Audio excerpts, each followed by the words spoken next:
ان الذين يكفرون بالله ورسله ويريدون ان يفرقوا بين الله ورسله ويقولون نؤمن ببعض ونكفر ببعض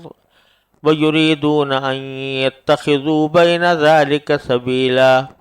اولئك هم الكافرون حقا واعتدنا للكافرين عذابا مهينا والذين آمنوا بالله ورسله ولم يفرقوا بين أحد منهم أولئك سوف يؤتيهم أجورهم وكان الله غفورا رحيما۔ ان آیات کا ترجمہ یہ ہے، جو لوگ اللہ اور اس کے رسولوں کا انکار کرتے ہیں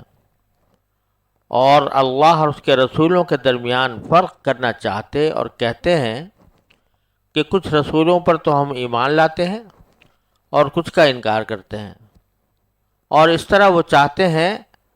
کہ ایک بیچ کی راہ نکال لیں، ایسے لوگ صحیح معنی میں کافر ہیں،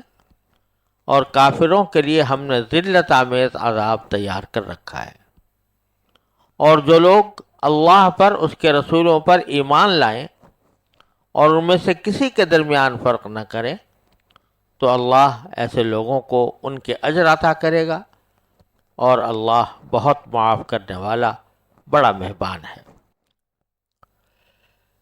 یہاں اللہ تبارک و تعالی نے ان 3 آیتوں میں منافقین اور کافروں کے درمیان کی ایک قسم کا ذکر فرمایا ہے۔ یعنی کچھ لوگ تو وہ تھے جو کھلے کافر تھے،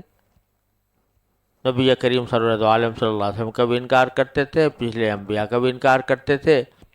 جیسے مشرکین مکہ۔ اور کچھ لوگ وہ تھے کہ جو ظاہر میں اپنے اسلام کا دعویٰ کرتے تھے، حقیقت میں وہ کافر تھے، ان کو منافق کہا جاتا ہے۔ ایک تیسری قسم کا یہاں پر اللہ تعالیٰ نے ذکر فرمایا ہے۔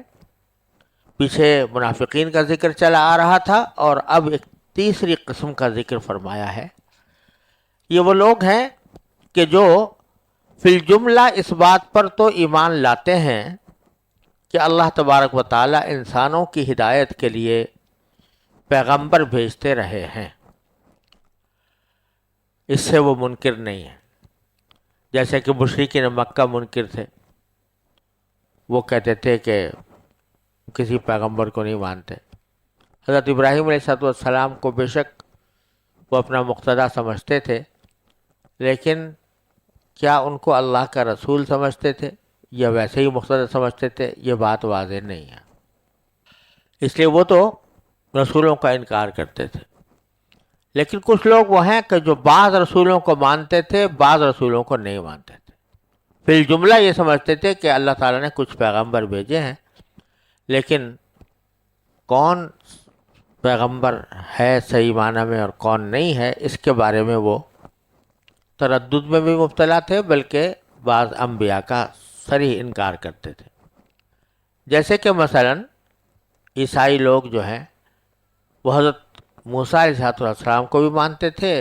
اور حضرت عیسیٰ علیہ السلام کو بھی مانتے تھے، لیکن رسول کریم صلی اللہ علیہ وسلم کے اوپر ایمان نہیں لائے تھے۔ اور دوسری طرف یہودی جو ہیں وہ حضرت موسیٰ علیہ السلام پر تو ایمان لائے تھے، لیکن حضرت عیسیٰ علیہ السلام کو نہیں مانتے تھے، اور نہ نبی کریم صلی اللہ علیہ وسلم کی رسالت کے قائل تھے۔ تو انہوں نے ایک بیچ کی راہ اس طرح نکال رکھی تھی، اور باقاعدہ اعلانیہ کہتے تھے کہ ہم کچھ پر ایمان لاتے ہیں اور کچھ پر ایمان نہیں لاتے۔ تو ان آیات میں اللہ تبارک و تعالی نے بالکل واضح اور دو ٹوک الفاظ میں یہ بیان فرما دیا کہ ہمارے سارے انبیاء کرام اور سارے پیغمبر جو حضرت آدم علیہ السلام سے لے کر خاتم النبیین صلی اللہ علیہ وسلم تک تشریف لائے، ان میں سے سب پر ایمان لانا ضروری ہے۔ ان میں سے کسی ایک کی بھی تکذیب یا کسی ایک کو بھی پیغمبر نہ ماننا، اس سے انسان مسلمان نہیں ہوتا۔ اگر کسی ایک پیغمبر کا بھی انکار کر دیا تو وہ کافر ہی ہوگا، اور یہ فرمایا اولئک هم الکافرون حقا، صحیح معنی میں وہ کافر ہیں جو کسی ایک پیغمبر کا بھی انکار کریں. اور اس لیے جو لوگ مثلا اہل کتاب پچھلے پیغمبروں پر تو ایمان لاتے تھے لیکن رسول کریم صلی اللہ علیہ وسلم پر ایمان نہیں لائے تھے، تو ان کے ایمان نہ لانے کے نتیجے میں وہ پکے کافر قرار دیے گئے. اور ان آیات کی روشنی میں اگر آپ سورہ بقرہ کی اس آیت کو پڑھیں جو پیچھے گزر چکی ہے اور جس کو لے کر بعض لوگ بڑی غلط فہمیاں پھیلاتے ہیں، وہ سورہ بقرہ کی آیت ہے کہ ان الذین آمنوا والذین ہادوا والنصارى والصابئین من آمن باللہ والیوم الآخر وعمل صالحا فلہم اجرہم عند ربہم ولا خوف علیہم ولا هم یحزنون. اس آیت کریمہ میں اللہ تعالیٰ نے یہ فرمایا ہے کہ جو لوگ ایمان لائے ہیں اور جو یہودی ہیں یا نصرانی ہیں یا صابئین ہیں، اگر وہ اللہ پر اور یوم آخرت پر ایمان لے آئیں اور اچھے عمل کریں تو بس ان کو کوئی خوف نہیں ہوگا، کوئی غم نہیں ہوگا. یہاں رسولوں کے پر ایمان لانے کا ذکر نہیں ہے. اس وجہ سے بعض لوگ اس آیت کی بنیاد پر یہ کہتے ہیں کہ اللہ پر آدمی ایمان لے آئے اور یوم آخرت پر ایمان لے آئے تو بس یہ کافی ہے، جس کے معنی یہ ہے کہ اگر کسی بھی رسول پر ایمان نہ لائے تو تب بھی وہ مسلمان رہے گا اور لا خوف علیہم ولا هم یحزنون کے اندر وہ شامل ہوگا. 3 آیتوں نے بالکل واضح الفاظ میں اور 2 ٹوک الفاظ میں اس غلط فہمی کی تردید کر دی اور یہ کہا کہ ہمارے صحیح دین کے اوپر صرف وہی لوگ ہوں گے اور وہی لوگ سمجھے جائیں گے، مسلم سمجھے جائیں گے، جو بلا استثناء تمام انبیاء کرام اور پیغمبروں پر ایمان لاتے ہوں. اگر کوئی ایک پیغمبر پر بھی ایمان نہیں لائیں گے تو وہ مسلمان نہیں ہیں. اولئک هم الکافرون حق. تو اس سے پتہ چلا کہ وہاں سورہ بقرہ کی آیت میں جو اللہ تبارک و تعالیٰ نے صرف ایمان باللہ اور ایمان بالیوم الآخر کا تذکرہ فرمایا ہے کہ اللہ پر ایمان لانا، یوم آخرت پر ایمان لانا، تو در حقیقت وہ ایسا نہیں ہے کہ رسولوں پر ایمان لانے کی نفی اس میں کی جا رہی ہو، بلکہ اللہ پر ایمان لانا در حقیقت اللہ کے انبیاء پر ایمان لانا میں بھی شامل ہے. یہ اللہ تعالیٰ پر ایمان صحیح معنی میں اس وقت تک مکمل نہیں ہو سکتا جب تک کہ اللہ کے انبیاء کرام اور رسولوں پر ایمان نہ لایا جائے. اس کی وجہ بالکل ظاہر ہے کہ اللہ پر ایمان لانے کے معنی کیا ہے. اللہ پر ایمان لانے کے معنی یہ ہے کہ یہ اللہ ہی ہے جس نے ہمیں اس کائنات میں پیدا کیا. اللہ تبارک و تعالیٰ ہی وہ ہے کہ جس نے یہ کائنات پیدا کی اور اس میں ہمیں بھیجا. ظاہر ہے جو ایمان اللہ پر لاتا ہے وہ اس پر یقین رکھتا ہے کہ اس کائنات کا کوئی پروردگار ہے اور میں اسی کی ارادے سے، اسی کی حکمت کے تحت میں دنیا کے اندر آیا ہوں. اب اگر اللہ تبارک تعالیٰ کے ذات پر اور اس کی قدرت پر اور اس کی حکمت پر ایمان ہے تو یہ بڑی ہی بے حکمتی کی بات ہے کہ کوئی اپنے کسی شخص کو امتحان کے لیے کسی جگہ بھیج دے اور اس کو یہ نہ بتائے کہ تمہیں کرنا کیا ہے. تو یہ تو اللہ تعالیٰ کی حکمت سے، اللہ تعالیٰ کی قدرت سے یہ بات تصور میں نہیں آ سکتی کہ اللہ تعالیٰ نے انسان کو کائنات میں بھیج دیا اور اندھیرے میں چھوڑ دیا، بتایا کچھ نہیں کہ کیا کام حلال ہے، کیا حرام ہے، کیا جائز ہے، کیا ناجائز ہے. تو یہ تو ایک طرح کا ظلم. تو جب اللہ پر ایمان ہے تو اللہ کی حکمت پر ایمان ہے، اس کی قدرت پر ایمان ہے، تو ساتھ ہی یہ ماننا پڑے گا کہ اس نے انسانوں کی ہدایت کے لیے کوئی پیغمبروں کا راستہ اختیار کیا. لہذا اللہ تبارک و تعالیٰ کے ایمان میں پیغمبروں پر ایمان بھی شامل ہے، اور اس آیت کریمہ نے اس کو بالکل واضح کر دیا کہ جہاں کہیں اللہ پر ایمان کا ذکر ہے تو پھر اس کے ساتھ اللہ کے بھیجے ہوئے انبیاء کرام پر بھی ایمان داخل ہے۔ چنانچہ آپ ذرا اسی روشنی میں دوبارہ ان آیات کو پڑھیں کہ ان الذین یکفرون باللہ ورسولہ، ایک تو وہ لوگ ہیں کہ جو اللہ کا بھی انکار کرتے ہیں اور اس کے رسولوں کا بھی انکار کرتے ہیں، یہ تو ملحد بے دین ہے جو اللہ پر ایمان نہیں رکھتے، رسولوں پر ایمان نہیں رکھتے۔ اور دوسرے اسی میں داخل ہیں وہ یریدون ان یفرقوا بین اللہ ورسولہ، کہ بعض ایسے ہیں کہ جو اللہ اس کے رسولوں کے درمیان فرق کرنا چاہتے ہیں۔ کیا فرق کرنا چاہتے ہیں؟ وہ یقولون نؤمن ببعض ونکفر ببعض، وہ کہتے ہیں کہ کچھ پر تو ہم ایمان لاتے ہیں اور کچھ کا انکار کرتے ہیں۔ اس میں یہ بھی ہو سکتا ہے کہ اس کا مطلب کہ اللہ پر تو ایمان لاتے ہیں، پیغمبروں پر نہیں لاتے، اور یہ مطلب بھی ہو سکتا ہے کہ بعض پیغمبروں پر لاتے ہیں، بعض پر نہیں لاتے۔ اور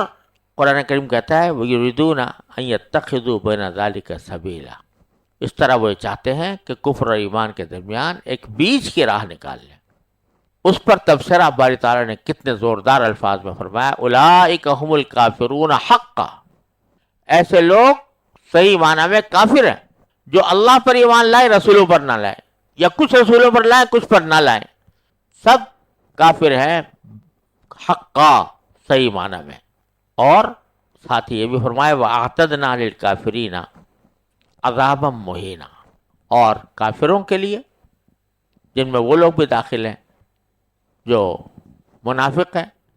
وہ لوگ بھی داخل ہیں جو خدا کا بھی انکار کرتے ہیں، اور وہ لوگ بھی داخل ہیں جو خدا کے اوپر ایمان رکھتے ہیں پیغمبروں پر نہیں رکھتے، اور وہ لوگ بھی داخل ہیں کہ بعض پیغمبروں کو مانتے ہیں بعض کو نہیں مانتے۔ ان سب کے بارے میں فرمایا کہ یہ کافر حق صحیح معنی میں، اور کافروں کے لیے ہم نے ایک اہانت ذلت آمیز عذاب تیار کر رکھا ہے۔ اور اللہ تبارک و تعالیٰ کے یہ عادت شریفہ ہے قرآن کریم کے اندر کہ جب کافروں کا، ان کی بدعمالیوں کا اور ان کے برے انجام کا تذکرہ فرماتے ہیں تو ساتھ ہی ایمان لانے والوں کا، صحیح معنی میں مسلمانوں کا، نیک عمل کرنے والوں کا جہاں تذکرہ ہوتا ہے تو پھر ان کے اجر کا اور جنت کا تذکرہ ہوتا ہے۔ چنانچہ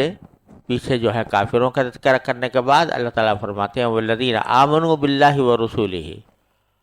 اور وہ لوگ جو اللہ پر اور اس کے رسولوں پر ایمان لائے، سارے رسولوں پر، ولم یفرقوا بین احد منہم، اور ان میں سے کسی کے درمیان فرق نہ کریں کہ ایک پر ایمان لا رہے ایک پر نہ لائیں، تو اولئک سیؤتیہم اجورہم، اللہ تبارک و تعالیٰ ایسے لوگوں کو ان کے اجر عطا کرے گا۔ وَكَانَ اللَّهُ غَفُورًا رَحِيمًا، اور اللہ تعالیٰ بہت معاف کرنے والا، بڑا مہربان ہے۔ یعنی اگر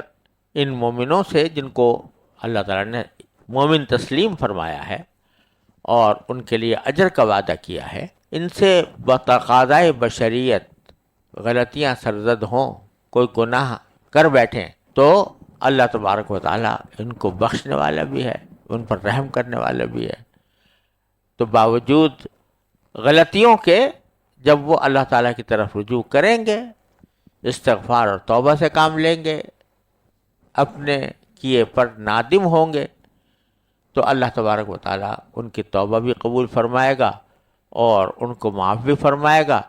اور صرف معاف ہی نہیں فرمائے گا، رحم بھی فرمائے گا۔ غفور کے تو معنی یہ ہے کہ ایک گناہ تھا اس کو معاف کر دیا، معاف کرنے سے وہ جو سزا تھی وہ ختم ہو گئی۔ لیکن رحیم کے معنی یہ ہے کہ ان کو اپنے رحمت کا مورد بنا لینا۔ یہ مغفرت سے آگے کی چیز ہے کہ مغفرت تو ہو ہی گئی، اس کے ساتھ ساتھ اپنے رحمت کا مورد بنائیں گے۔ رحمت کا مورد بنانے کا معنی یہ کہ اپنی طرف سے ان کو، ان کے ساتھ رحمت کا معاملہ فرمائیں گے۔ وہ کیا رحمت کا معاملہ فرمائیں گے وہی بہتر جانتے ہیں۔ اور اس اجمال کے اندر بھی بڑا لطف ہے، جیسا کہ دوسری جگہ قرآن کریم میں فرمایا لہم الحسنی و زیادہ، کہ ان کو اچھی چیزیں بھی دیں گے اور کچھ اور بھی دیں گے۔ کچھ اور یہ مبہم اور مجمل لفظ استعمال کر کے ایک اس کا اشتیاق پیدا کر دیا، اس کی طلب پیدا کر دی، بھائی کیا وہ اور چیز کیا ہوگی. تو اسی طریقے سے مغفرت کے ساتھ باری تعالیٰ اکثر و بیشتر رحمت کا ذکر فرماتے ہیں کہ صرف تمہاری مغفرت ہی نہیں کریں گے کہ بھئی تمہارے گناہ معاف کر دیے، بلکہ رحمت بھی کریں گے. اب رحمت کیا کریں گے مغفرت کے بعد؟ کہ تمہیں مظہر بنائیں گے اپنی غفاری کا، اپنی ستاری کا، اپنے رحمان ہونے کا، اپنے پروردگار ہونے کا، اپنے تمہارے پالنے والا ہونے کا، اس کا مظہر بنائیں گے تمہیں. تو تمہارے اوپر رحمتوں کی بارش ہوگی، تمہارے اوپر رحمتیں نچھاور ہوں گی. تو یہ بڑی زبردست خوشخبری ہے کہ صرف غفور ہی نہیں ہے، رحیم بھی ہے. معاف ہی کرنے والے نہیں ہیں بلکہ اوپر سے رحمت کرنے والے بھی ہیں. اللہ تبارک و تعالیٰ اپنے فضل و کرم سے ہم سب کو بھی اس کا مورد بننے کی توفیق عطا فرمائے.